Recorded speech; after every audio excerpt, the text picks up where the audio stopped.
In this session, he will delve into the importance of assessing risk and applying the appropriate management options for every executive and board member in any business. He will discuss how to assess threats, reduce risk, and ensure organizational risk tolerance. Please join me in welcoming Daniel Bowden to the stage.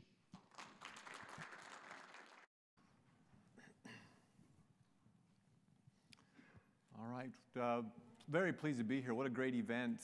I haven't been out in person public at an event like this for about 3 years, so it's quite refreshing, and it's been a great event. I've learned a lot while I've been here.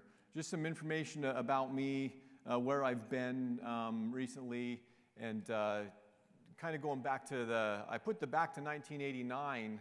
My kids think it's funny. I tell them I'm one of I don't know, maybe there are others in the room who can recall holding an encryption key in their fingers. And my son is in cybersecurity and didn't buy that and asked me to explain it. And I told him about the equipment I used. I said, go look up KG84, KYK13. He went and Googled them. He's like, Dad, I found all of your stuff. It's on a website called cryptomuseum.com. And he said, but I didn't see a photo of you, Dad. So I was happy to hear that. But it was a great start into what we do in our field. And I think a lot of us come to this point in our careers from a lot of different directions.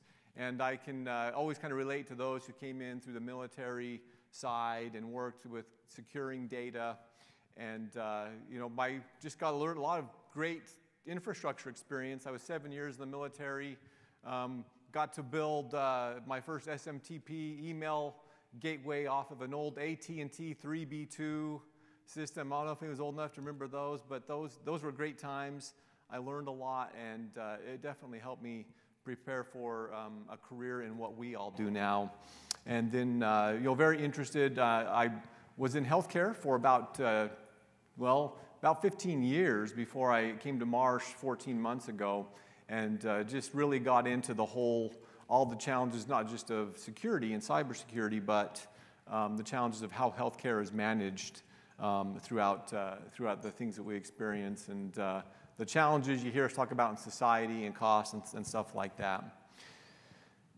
Marsh, I joined 14 months ago, and really, I loved the way my boss recruited me. He got to know me really well, in the recruiting process. He knew I did a lot of written research papers on risk, all kinds of risk. And he said, this is what we do at Marsh McLennan. We have a lot of companies come to us. They want to talk about economic risk. They want to talk about climate risk, geopolitical risk, bank failing risk, labor strike risk, cybersecurity risk. And he said, this is what we do. And we build models, and we do analytics, and we try to help companies figure out how to manage this. And so it really piqued my interest in coming to work for Marsh. And as you can see, we've got these 4 companies: Marsh, Guy Carpenter, Mercer, Oliver Wyman. And Marsh is kind of the big one, the big ship in the group. Guy Carpenter does reinsurance, so those things that you want an exorbitant amount of coverage for. Mercer dives really deep into people risk, benefit plans, helping you analyze how to best take care of your workforce. And then Oliver Wyman are kind of very similar to what Marsh does, but in a very kind of niche and kind of up close personal feel on the consulting. And when I talk about, you saw my title, my presentation is about cyber driving skills, and and what does our organization do? How are we? And there's a lot of things to cover. You all are familiar with this, and it varies by what organization you're in. What do you care about right now? What's been my plan? Did I just get here?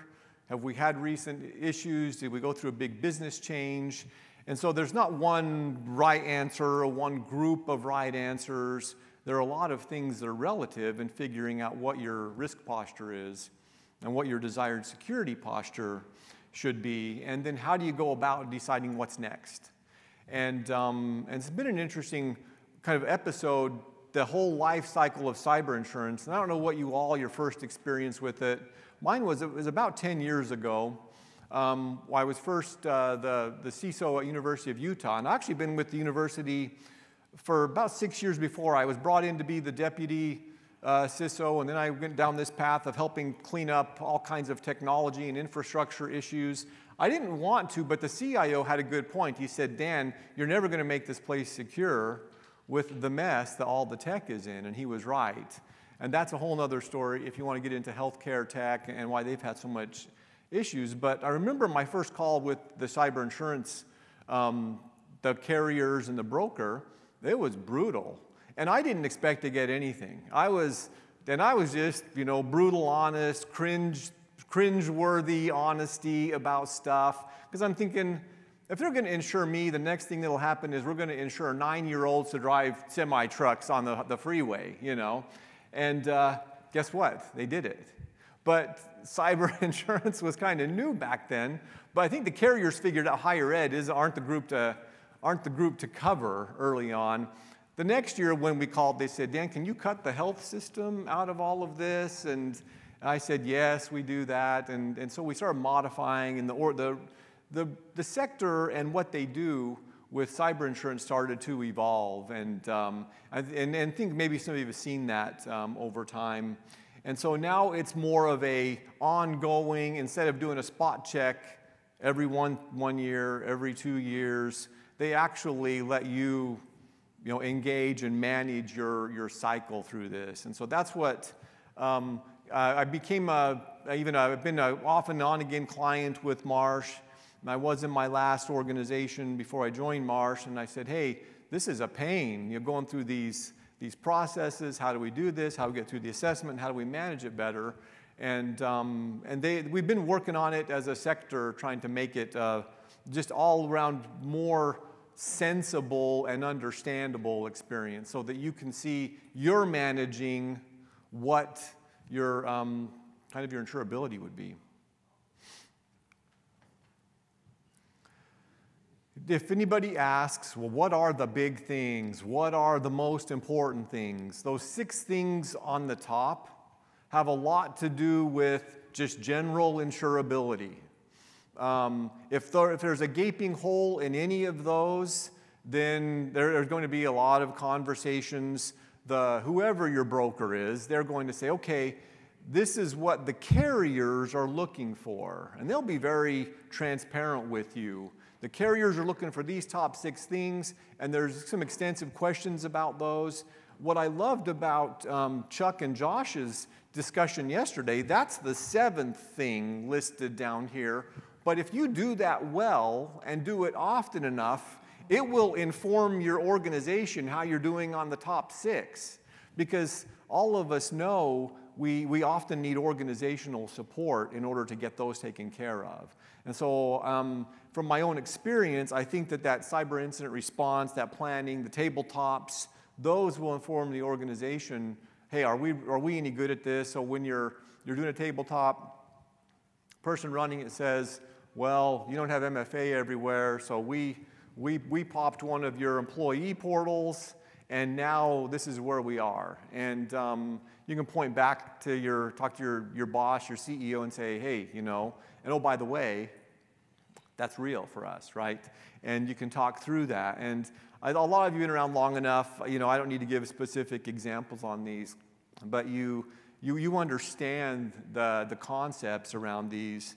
And I'm happy to, if you have any questions or points to make, I'd love to hear those. Awareness and training is gradually becoming a bigger and bigger thing. And it's because, attacking people, attacking identities, attacking accounts, and that's where, way back when I was in banking 20 years ago, we really did perimeter security with firewalls and then DMZ'd everything, and we kind of left it at that. But we've learned since then that advanced attackers can do a lot more. But these are the things that you'll be asked a lot to provide information. How broad and how deep do you go in these different areas?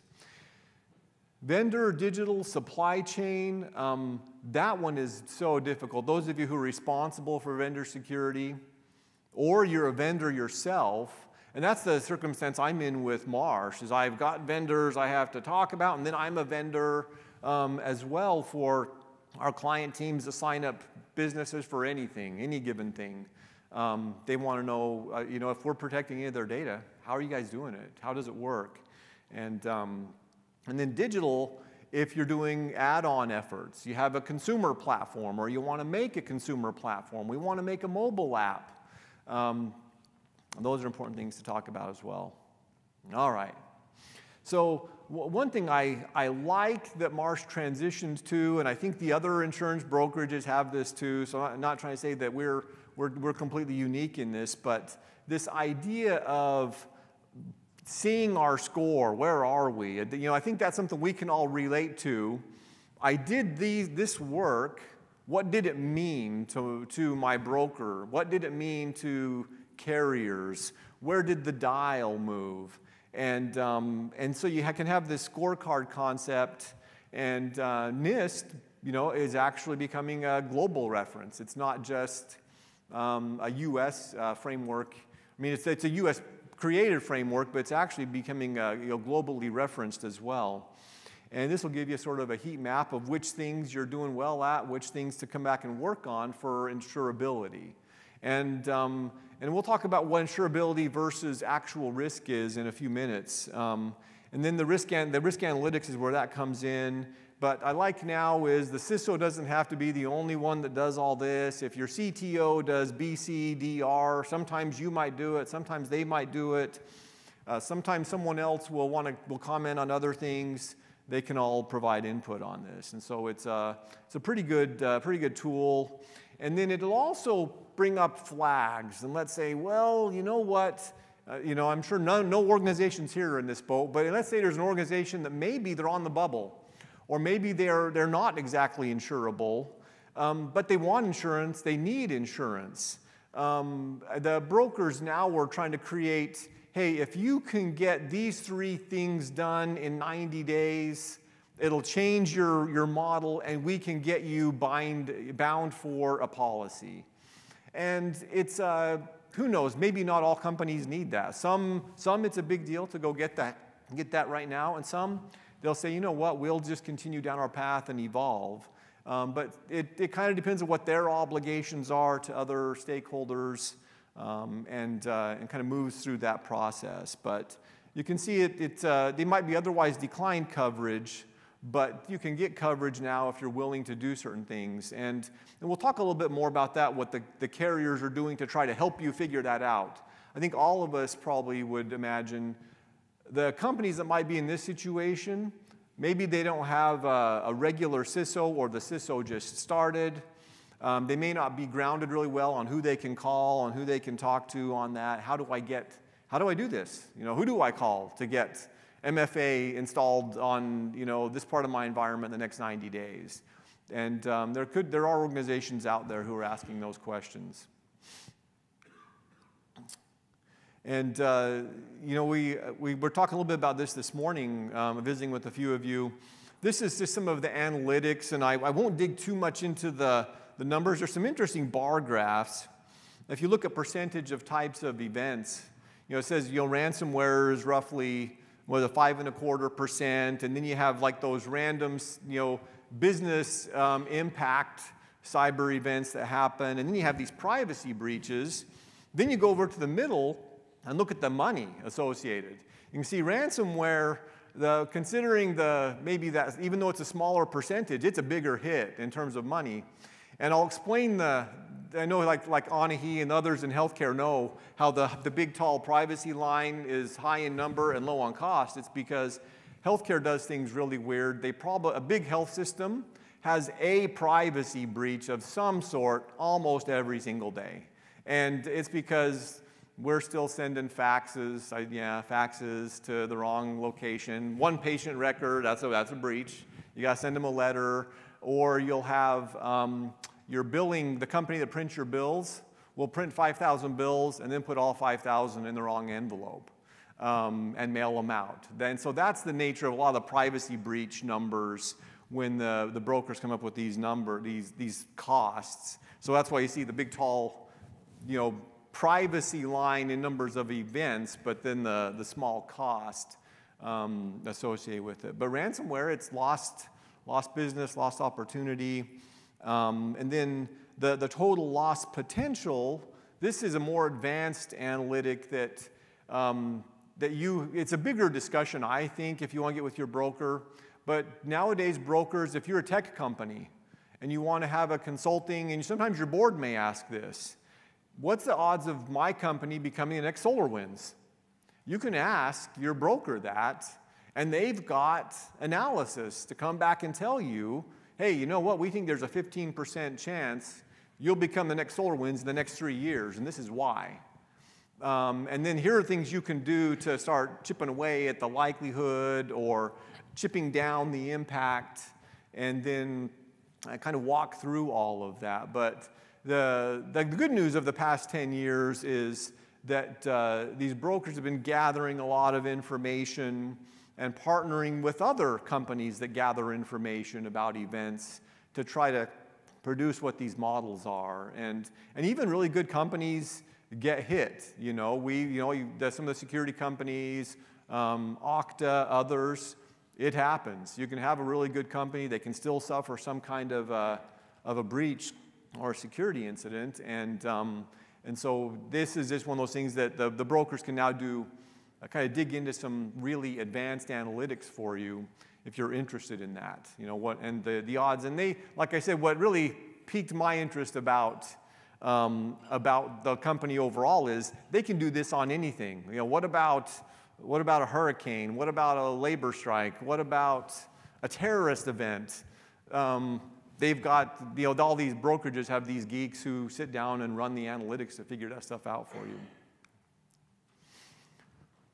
And then this one, I don't want to say it's a noisy slide, but what it does is it gives you over time a way to start modeling as a CISO, kind of communicate what my strategy is. If I'm able to stay on this roadmap, this is where we think our outcomes will go.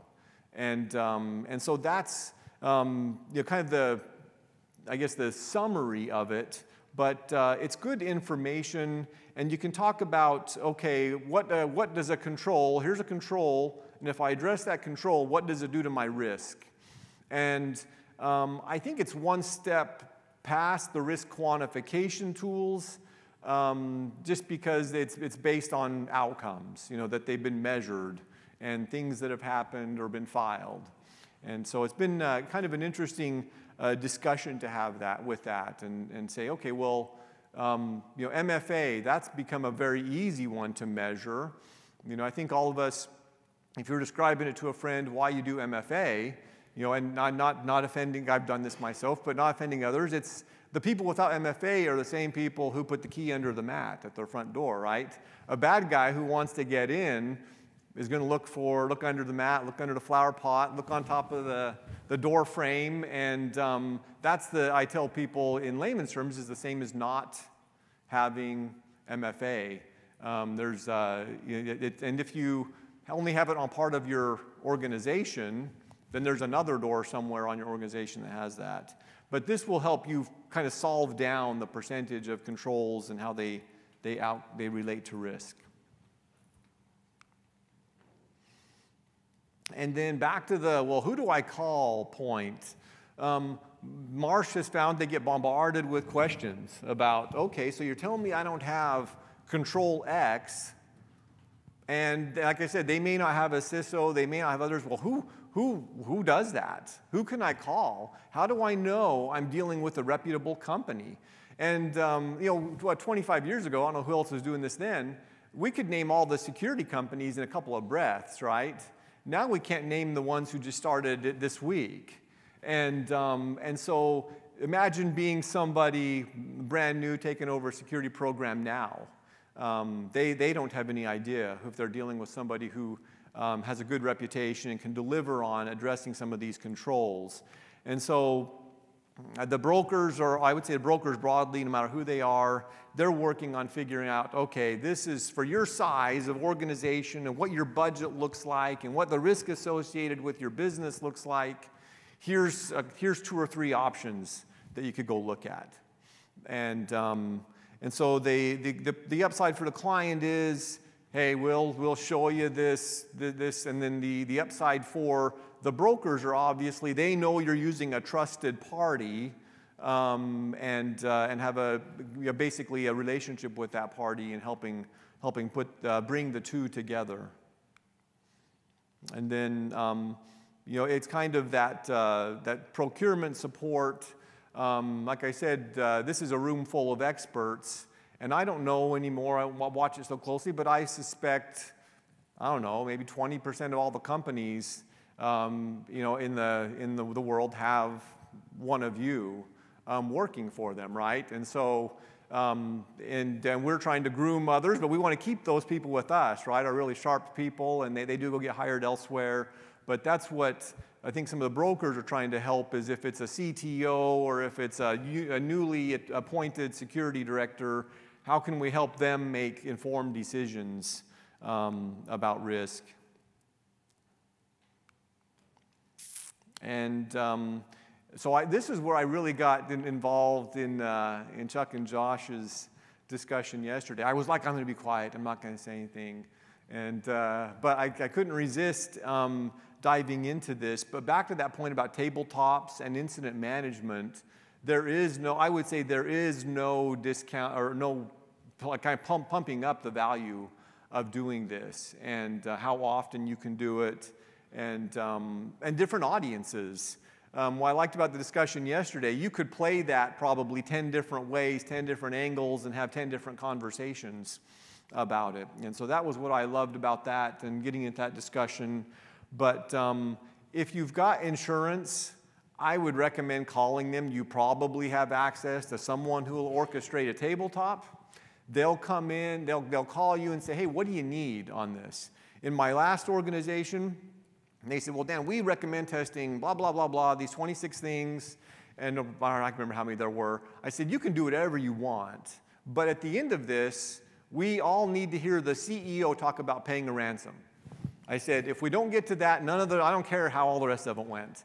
And sure enough, they hit that. Now, coincidentally, our CEO is in that last organization, very active, very conversational.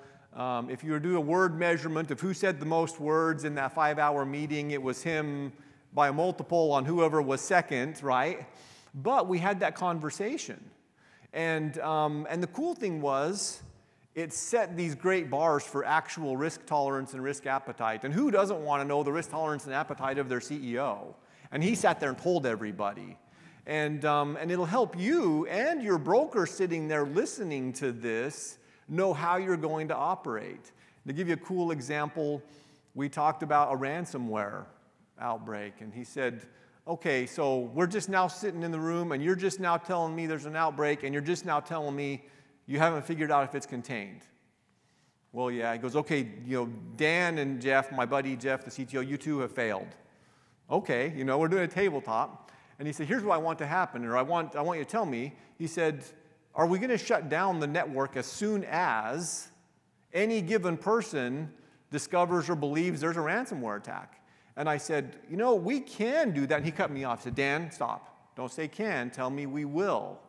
But that was a great indicator of risk tolerance. And he said, I don't want them to wait to call you, Dan, or call you, Jeff. And sure as heck, he didn't say heck, wait to call me. He said, we'll take everything down to salvage what we can, figure out what's still running, and then recover after that. And so not every business would operate that way, right? It's a business-by-business decision, but it's gold to know how your CEO would look at that. And then you can enable people below you and say, hey, he said it, and this is what we're going to do. But this is what's fun in these responses, is you can walk through this. You can develop, well, what is the plan? How are we going to do that? So that incident response plan, if it looks like a ransomware attack, because he saw that cost bar. Plus, I was working at a health system. We were like 5 of the 8 trauma centers in a pretty tightly populated area of about 2 million people. Okay, so if let's say we had a ransomware outbreak, all of our emergency rooms are offline, we call emergency services, say we're on trauma divert. Well, anybody, even before COVID, emergency rooms are always packed. So even a 10% increase in flow to those other hospitals could turn into what feels like a mass casualty event. Our CEO knew that. He's like, I'm not going to screw around with you guys telling me whether we're up or down. I'm going to get the word out right away, and we're going to get this fixed. Okay, and so that was what we want to work out and figure out in these tabletops, and it informed a lot of decisions, and then it helped our broker and then everyone in our team, public affairs, the marketing people. What messaging are we going to have? These were great things that came up yesterday as well. What are you going to say? They were working on these. They were doing pre-recorded videos in the event of, what are we going to say? And the good news, these couple of tabletops we did informed a lot of stuff. We pulled up the Facebook feed of a pretty well-known health system on the West Coast that had a very painful ransomware outbreak that dragged on it went into months, affecting a lot of their services, and it was brutal to read their social media feeds. And we were asking ourselves, do we want our communication to look like that? No, but that was something that, again, came out of this incident management. And so milk this stuff, for all it's worth, because eventually all of us, our time will come. We're going to have that incident one day. We're going to run into the right bad guy on the wrong day. Like Elisa's discussion she just gave on the lol bin stuff. Okay, there's a lot of ways that can happen in places you think or didn't think about getting popped, so to speak. But you can play through these discussions. But like I said, this was probably my favorite part of what we've had access to, because I had these really smart people come in and run this exercise. All I had to do was sit there and wait to listen, and just listen to our leadership team talk through scenarios and what we do and how we would do it. All right, I think I ended just a few minutes early here, but any questions or thoughts, discussion? Yes, sir. So I've been told several times over the years that there's really only one or two underwriters globally for this type of insurance. Is that still true?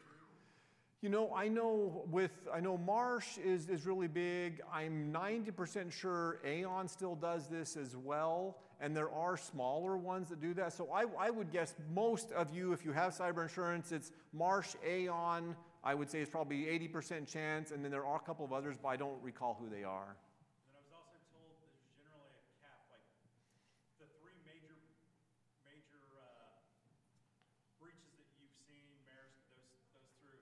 You see like 250 million, you see like 280, and you see like right under 300 million. But if you look throughout the enterprise, the overall impact, I was told they really can't at least write down over 300 million on their bottom line on their 10Ks. Yep. Okay. No, that's a great point. And he referenced the 10K, and then also like intermediate reports on an 8K or something. What was the impact of a cyber event? And then how much of it is insurable? And that's the part too where this one kind of stacked up slide of the analysis. Well, let me go back. Sorry, getting myself dizzy. But kind of that stacking up that slide and then say, well, how much of this can I insure, or do I want to insure? But that's a great point. And what'll happen? Your legal team will get involved, and your CFO will get involved, and then there's a lot of complexities after that. But that's a great question. Any other questions? Yes, sir. So you mentioned the top 6 things that you kind of need to do. Mm-hmm. That list is growing. Whoops. What do you think the 7th will be, in your opinion? I like I'm sorry, do you mind popping my slide back up here? I screwed it up. So I think that the incident response tabletops should be that. I'm very passionate about it, as you can tell. I loved, like I said, Chuck and Josh's discussion yesterday, and what they went through with it. But I think that, to me, that informs the first 6 in a lot of ways. So with the tabletop, so at what point with your interaction, right, with your customers, does it become less of discovery probe to the tabletop versus, no, at this point, we just need to go ahead and validate from a technical or third-party interaction to verify to go ahead and actually drive the premiums down? So, no, that's a great point. And I don't know how much influence the tabletop itself has on that, other than forming your incident response plan. The other control measurements right here, I think, are where they talk about if you do this, if you move this dial to here, it does this to your premium. And I don't know if like for every single instance, but our top guy at Marsh who does like the public affairs on some of the costs for premiums, he feels like, or he believes we hit maximum freaky high premiums already, and that now hopefully it'll start to come back to earth. But he thinks that we just kind of hit this perfect storm of where should things be insured. And you remember COVID, those first 18 months of COVID, there was an extraordinary number of attacks that happened that were successful. So do you have a standard discovery package for due care and due diligence that you request up front before you start? Yes. And I was talking to someone here who was in the middle of filling out that assessment. And that very first time, it's a pain to get through, be perfectly honest. But the cool thing is you get ongoing access to the data and maintenance of it. Yeah.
I love that question, like you said, a bespoke policy set, right?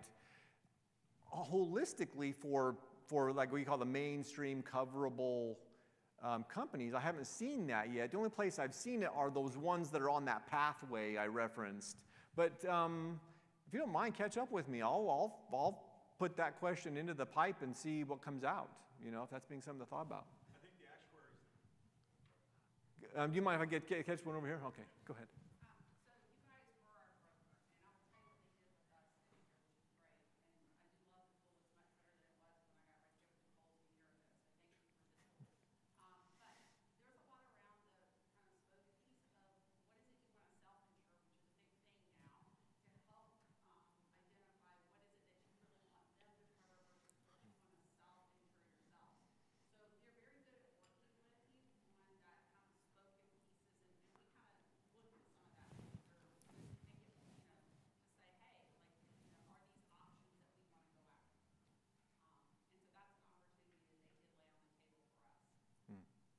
Very good. Thank you for that. It seems like a potentially dangerous situation to be opening the doors more fully to anyone with the position to influence the premiums for your policy. Do you see times where the level of collaboration that you're talking about, which has all of these operational benefits, risk reduction benefits, and so on, but may actually result in an increase in premiums because as you get further and further into the covers, the organization starts to look riskier. The tabletop didn't go as well as it could have. Or you're using these sorts of tools, mapping this out, and you get a level of detail that's substantially beyond the initial level of questionnaire that Ash was mentioning. Right. Do you see that type of collaboration impacting premiums either for better or worse? I want to talk about, I'm going to say I think we've been through that cycle, and I'll explain more later if you want to talk. I know that I'm getting the signal in the back there, but great questions, and I'll be at the Wild Horse with everyone else if you want to talk. Thank you, Dan. Thank you.